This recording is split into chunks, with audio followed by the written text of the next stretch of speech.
Assalamualaikum warahmatullahi wabarakatuh. Sahabat sekalian, dunia kembali berguncang. Kali ini bukan di Timur Tengah, tapi di jantung Eropa, di kota London. Ribuan orang dari berbagai latar belakang turun ke jalan, menuntut keadilan untuk Palestina dan mengecam serangan terhadap flotila Sumut, kapal kemanusiaan yang membawa bantuan bagi Gaza. Kamera para jurnalis dan ponsel masyarakat menangkap lautan manusia yang memenuhi Trafalgar Square hingga Downing Street. Bendera Palestina berkibar di antara gedung-gedung bersejarah, dan suara takbir menggema di tengah ibu kota Inggris.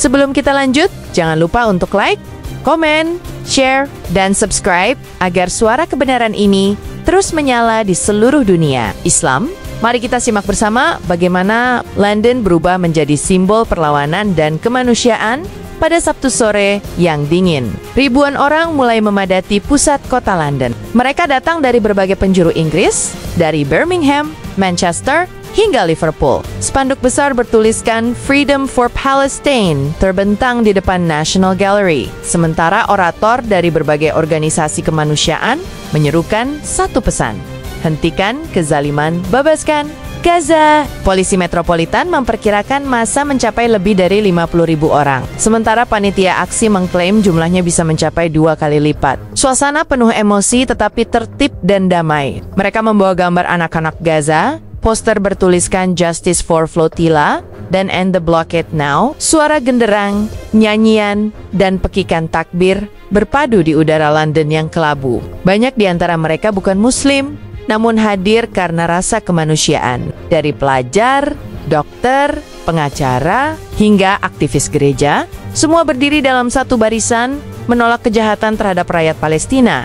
Bagi mereka, keheningan bukan pilihan. Aksi ini menjadi simbol bahwa nurani manusia belum mati, bahwa di tengah kepentingan politik, masih ada suara yang berani berkata, "Cukup sudah." Teriakan massa bergema hingga ke pintu Downing Street, kediaman resmi Perdana Menteri Inggris.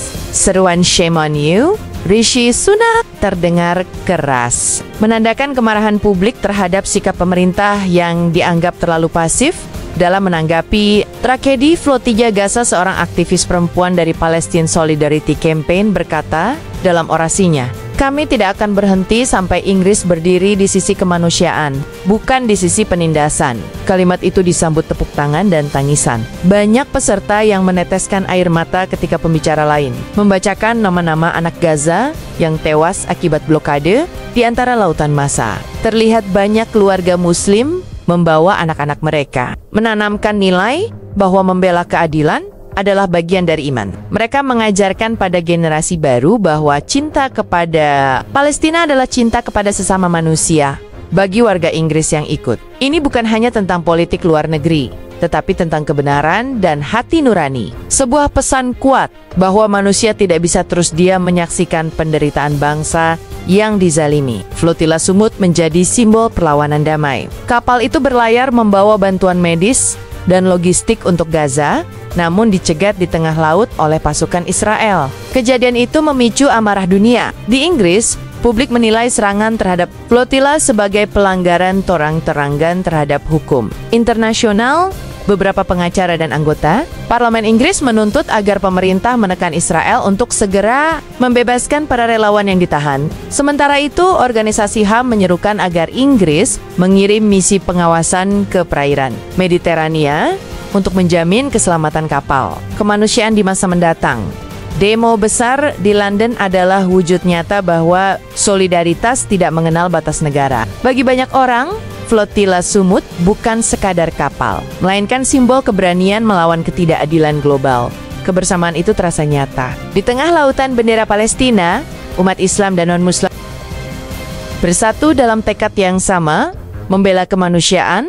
Pemerintah Inggris awalnya berusaha meredam gelombang kritik dengan pernyataan diplomatis. Kementerian Luar Negeri mengatakan mereka khawatir dan menyerukan agar semua pihak menahan diri. Namun, bagi rakyat Inggris, kata khawatir sudah tidak cukup lagi. Mereka menuntut aksi nyata, bukan kata-kata kosong. Banyak anggota parlemen oposisi menekan pemerintah untuk mengeluarkan kecaman resmi terhadap tindakan Israel. Namun suara itu seringkali terhalang oleh lobi politik dan kepentingan ekonomi. Inggris masih menjadi salah satu pemasok senjata terbesar ke Timur Tengah. Para demonstran di London menyadari hal ini, dan karena itulah mereka turun ke jalan. Mereka menolak politik diam yang telah lama menutupi kebenaran. Mereka tahu, selama pemerintah lebih peduli pada perdagangan senjata daripada nyawa manusia, keadilan tak akan pernah datang. Maka, di jalan-jalan kota London itulah, suara rakyat menggema, menembus tembok kekuasaan dunia Islam. Menyambut dengan rasa haru dan bangga melihat pemandangan luar biasa di London. Banyak ulama memuji keberanian rakyat Inggris yang turun membela kebenaran. Dari masjid-masjid di Eropa hingga Asia, doa bersama digelar untuk para relawan flotila dan warga Gaza di Masjid East London. Ribuan jamaah melantunkan doa kunut nazilah. Imamnya berkata, "Kita tidak bisa hadir di Gaza, tapi doa kita akan menembus langit." Kalimat itu mengguncang hati jamaah, mengingatkan bahwa kekuatan umat bukan hanya pada senjata, tetapi pada keikhlasan dan persatuan. Banyak muslim muda di Inggris merasa bahwa aksi ini menjadi titik balik. Mereka tak lagi takut menyuarakan keadilan, bahkan di negeri yang sekuler. Mereka sadar, membela Palestina bukan sekadar isu politik, melainkan bagian dari iman dan kemanusiaan.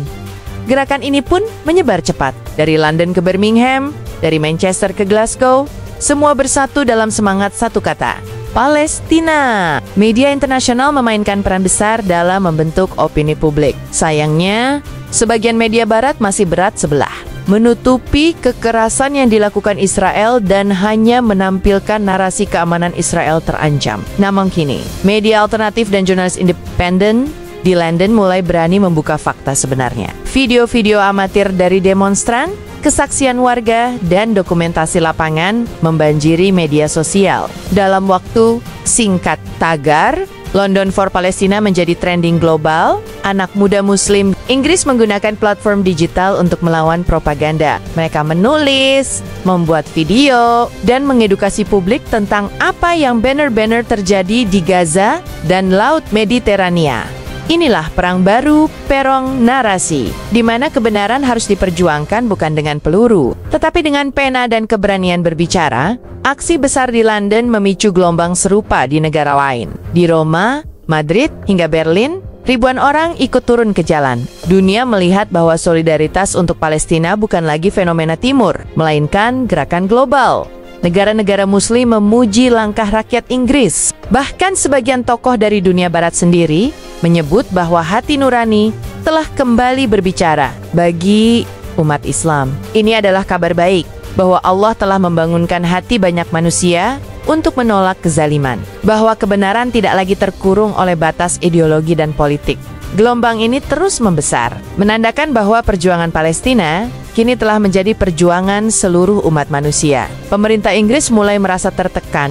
Media internasional menyorot sikap diam mereka terhadap tragedi flotila. Beberapa anggota parlemen muda menyatakan dukungan terbuka untuk Palestina. Memicu perdebatan sengit di Westminster, lobi-lobi politik mulai bergerak. Sebagian berusaha meredam, sebagian justru mendukung tuntutan rakyat. Namun satu hal jelas, isu Palestina kini menjadi ujian moral bagi setiap politisi Inggris. Banyak pengamat menilai, jika gelombang protes ini terus berlanjut, maka kebijakan luar negeri Inggris terhadap Israel akan menghadapi perubahan besar dalam keheningan diplomatik itu. Suara rakyat terus menggema, dan suara rakyat jika sudah disertai keikhlasan, bisa mengguncang kekuasaan yang paling keras sekalipun. Dari London, kita belajar satu hal besar.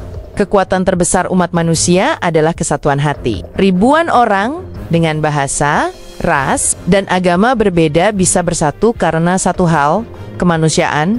Itulah pesan yang ingin disampaikan dunia Islam, bahwa perbedaan bukan penghalang untuk membela kebenaran, bahwa cinta dan keadilan adalah bahasa universal. Aksi di London membuktikan bahwa umat Islam tidak pernah sendiri, bahwa perjuangan untuk Palestina bukan hanya tanggung jawab mereka yang berada di Gaza, tapi tanggung jawab kita semua. Dan setiap langkah di jalan itu, setiap teriakan yang menggema di London telah menjadi bagian dari sejarah besar perlawanan terhadap kezaliman. Malam itu, setelah aksi berakhir, ribuan orang masih bertahan di Trafalgar Square. Mereka menyalakan lilin, menyanyikan lagu-lagu perdamaian, dan berdoa bersama. Di bawah langit London yang gelap, mereka percaya bahwa suatu hari Palestina akan merdeka. Harapan itu tak padam. Ia menyala di setiap hati, di setiap doa, di setiap perjuangan. Karena sesungguhnya, keadilan adalah janji Allah yang pasti datang, walau tertunda. Dan mungkin dari jalan-jalan kota London yang bersejarah itu akan lahir generasi baru yang menulis bab baru dalam sejarah kemanusiaan dunia. Sahabat semua, peristiwa di London adalah bukti bahwa kebenaran tidak mengenal batas bangsa, bahwa nurani manusia bisa bangkit kapan saja, di mana saja. Ketika melihat kezaliman yang nyata, umat Islam dan masyarakat dunia kini bersatu dalam semangat kemanusiaan yang sama, menegakkan keadilan untuk Palestina. Dari Paris hingga London, dari Jakarta hingga Istanbul, suara itu semakin keras. Mari kita teruskan perjuangan ini. Jangan pernah diam, karena diam adalah bentuk kezaliman. Suarakan kebenaran dimanapun kita berada, karena setiap suara kecil akan menjadi gelombang besar jika disatukan dalam niat yang tulus. Jangan lupa like, komen, share, dan subscribe agar dakwah ini terus menyebar dan menyentuh hati lebih banyak orang. Wassalamualaikum warahmatullahi wabarakatuh.